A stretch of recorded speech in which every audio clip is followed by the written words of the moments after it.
Join us on YouTube this weekend for a brand new episode. Well, it may look like any other field, but over a number of years, metal detectorist Tom Lucky has found some amazing finds. You don't think that you're ever going to sort of like find or see anything coming out the ground that's quite so spectacular. It's an extraordinary object that is going to be in exhibitions, in travelling exhibitions. Who was this Anglo-Saxon lady? Why was she buried here? And were there other burials in this landscape? And Helen has brought Time Team back to this fascinating site to see if we can find answers to any of these questions.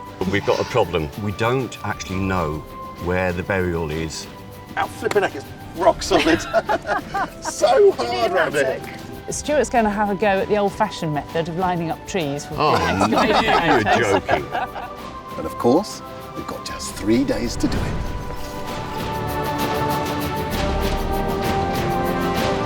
I want to burst into tears. No.